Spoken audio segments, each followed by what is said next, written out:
Chào mừng quý vị đến với bản tin thời sự quốc tế ngày 14 tháng 6 của FBNC với những tin tức nổi bật sau. G7 phản đối Trung Quốc về nhân quyền và các hành động gây hấn trên biển. Ông Biden nói Covid-19 bùng phát có thể do thí nghiệm sai lầm ở Trung Quốc.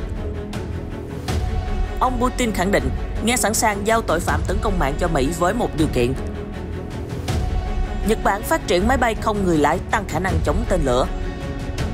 Ở Myanmar hôm nay, cựu cố vấn nhà nước Suu Kyi sắp tham dự phiên chất vấn đầu tiên.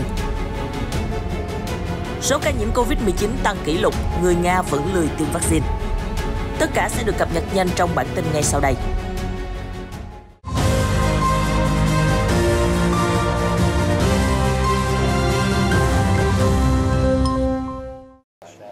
Trong thông điệp phản đối mạnh mẽ nhất kể từ sự kiện đàn áp Thiên An Môn 30 năm trước, nhóm G7 đã cho rằng cần tiếp tục điều tra nguồn gốc Covid-19 ở Trung Quốc, đồng thời kêu gọi nước này cần tôn trọng nhân quyền và các quyền tự do cơ bản khác ở Hồng Kông, Tân Cương.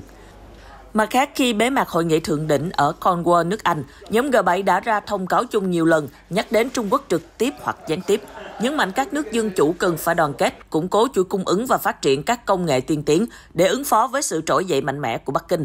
Tuyên bố chung cũng khẳng định về tầm quan trọng duy trì một khu vực Ấn Độ-Thái Bình Dương tự do và rộng mở dựa trên luật pháp quốc tế. G7 cũng cho biết, chúng tôi nhấn mạnh vai trò quan trọng khi duy trì hòa bình và ổn định ở eo biển Đài Loan, khuyến khích các giải pháp hòa bình về các vấn đề xuyên eo biển. Chúng tôi đặc biệt quan ngại về tình hình trên Biển Đông, Biển Hoa Đông và phản đối mạnh mẽ bất kỳ nỗ lực đơn phương nào thay đổi hiện trạng và làm gia tăng căng thẳng ở khu vực. Theo đó, G7 đang ám chỉ đến những hành động bành trướng trên biển của Bắc Kinh và lên án điều đó.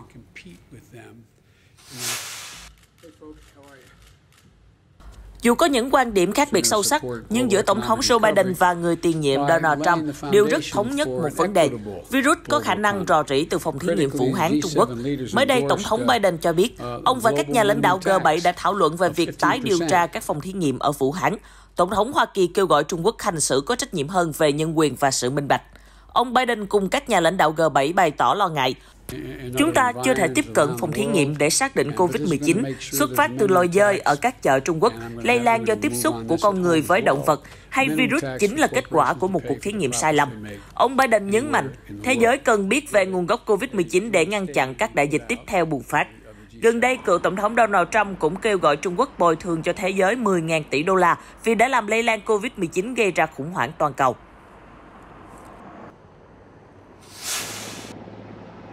Tổng thống Joe Biden và phu nhân mới đây đã có dịp gặp nữ hoàng Anh Elizabeth ở lâu đài Windsor sau cuộc họp thượng đỉnh G7 vào hôm Chủ nhật.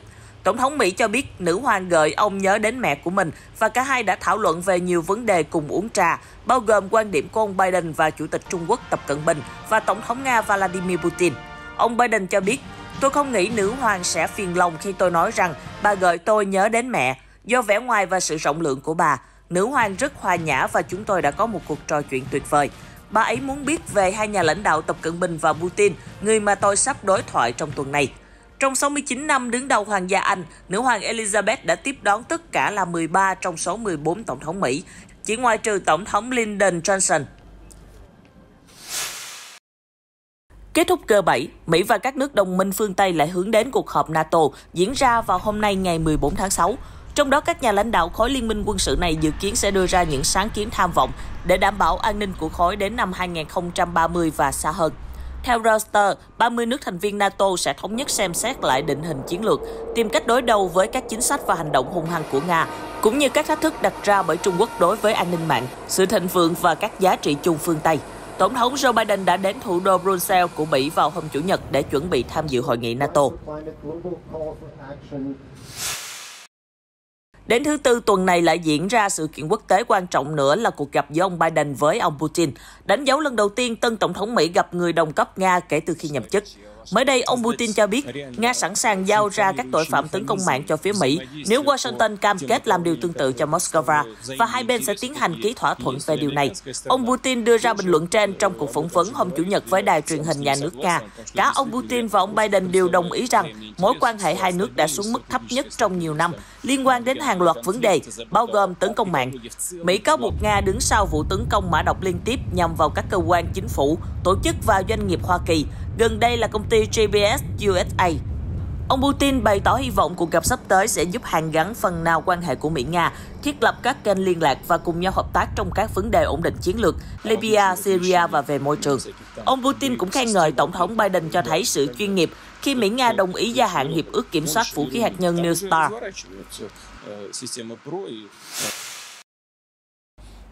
Bộ Quốc phòng Nhật Bản dự kiến sẽ phát triển máy bay không người lái, được trang bị trí tuệ nhân tạo để hỗ trợ cho các phi đội tiêm kích thế hệ kế tiếp. Theo đó, Bộ Quốc phòng Nhật đang tính toán thay thế các máy bay tiêm kích F-2 sẽ được cho nghỉ hưu từ khoảng năm 2035. Máy bay không người lái dự kiến sẽ bay song hành cùng phi đội tiêm kích mới, giúp phát hiện máy bay và tên lửa của kẻ địch một cách nhanh hơn, hiệu quả hơn. Chúng cũng được kỳ vọng sẽ đảm bảo cho sự an toàn và khả năng phản ứng của phi công. Hơn nữa, Bộ Quốc phòng Nhật dự kiến sẽ yêu cầu tăng nguồn quỹ vào năm tài khóa 2022 để nghiên cứu phát triển công nghệ trí tuệ nhân tạo. Công nghệ mới sẽ giúp máy bay có thể điều khiển tự động và tự điều chỉnh phù hợp với điều kiện địa hình và thời tiết.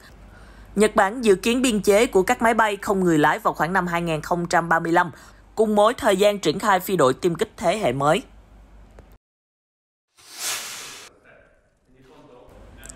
Cựu cố vấn nhà nước Myanmar Suu Kyi sắp tham gia phiên tòa chất vấn đầu tiên vào hôm nay ngày 14 tháng 6 ở thủ đô Naypyidaw, sau hơn 4 tháng kể từ cuộc chính biến. Luật sư Manzo thuộc nhóm bào chữa cho cựu lãnh đạo Myanmar nói rằng, chúng tôi hy vọng vào điều tốt nhất, nhưng sẽ chuẩn bị cho điều xấu nhất. Trong ngày 14 tháng 6, nhóm bào chữa sẽ chất vấn các nhân chứng về cáo buộc bà Suu Kyi nhập khẩu trái phép bộ đàm và vi phạm quy định chống virus corona trong cuộc bầu cử năm 2020. Luật sư của bà Suu Kyi cho biết, dự kiến phiên tòa này sẽ kết thúc trước ngày 26 tháng 7. Các buổi xét xử sẽ diễn ra vào mỗi thứ Hai. Nếu bị kết tội về mọi cáo trạng, bà Suu Kyi đối diện hơn 10 năm tù.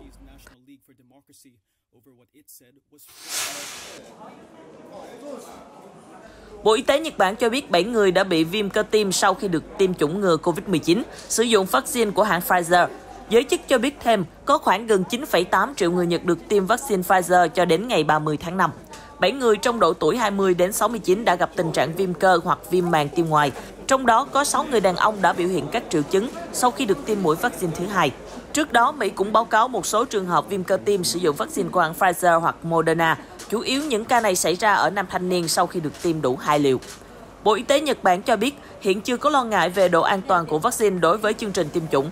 Giới chức cho biết họ sẽ tiếp tục thu nhập dữ liệu trong nước và quốc tế về vấn đề này.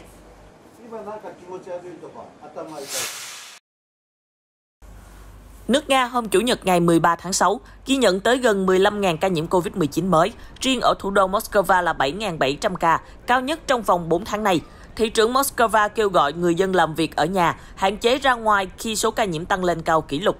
Chính quyền thành phố thông báo, tiền lương của người lao động vẫn được bảo đảm khi họ nghỉ làm ở nhà để giúp chặn đà lây nhiễm COVID-19. Trong khi số ca nhiễm đã tăng trong suốt vài tuần qua, số người tiêm vaccine COVID-19 vẫn cực kỳ thấp do người dân chần chừ. Mới chỉ có khoảng 12% dân số Nga tiêm ít nhất là một liều vaccine tính đến trước ngày 9 tháng 6. Để giúp thúc đẩy tăng tốc chương trình tiêm chủng, thị trưởng Moscow đã thông báo chương trình quay thưởng trúng ô tô. Theo đó, tất cả cư dân của thủ đô Nga sau khi tiêm chủng mũi vaccine đầu tiên sẽ được tham gia chương trình này. Mỗi tuần sẽ có 5 chiếc ô tô với trị giá khoảng 1 triệu rup, gần 14.000 đô la mỗi chiếc được trao làm giải thưởng. Mặt khác, Nga ghi nhận thêm 357 người qua đời vì nhiễm virus trong ngày Chủ nhật, nâng tổng số ca tử vong lên tới hơn 126.000 người. Tuy nhiên, một tổ chức thống kê độc lập ở Nga cho biết, ít nhất là 270.000 người Nga đã qua đời liên quan đến COVID-19 từ tháng 4 năm 2020 đến tháng 4 năm 2021.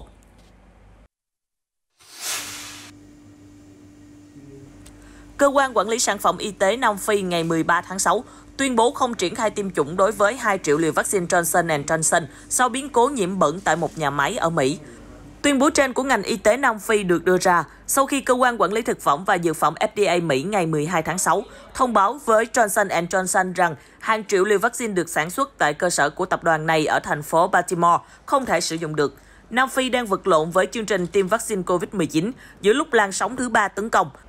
Nước này chỉ tiêm chủng cho hơn 1% dân số. Đây là quốc gia châu Phi bị ảnh hưởng nặng nề nhất bởi đại dịch, với hơn 1,7 triệu ca nhiễm và gần 58.000 ca tử vong. Tổng thống Nam Phi Cyril Ramaphosa đã nói tại cuộc họp với các nước G7 rằng nếu muốn cứu người và chấm dứt đại dịch, chúng ta cần mở rộng và đa dạng hóa sản xuất và đưa các sản phẩm y tế vào điều trị, chống lại và ngăn chặn đại dịch cho càng nhiều người càng tốt. Thông tin vừa rồi cũng đã khép lại bản tin thời sự quốc tế hôm nay. Xin chào và hẹn gặp lại trong những chương trình tiếp theo phát sóng trên kênh FPNC.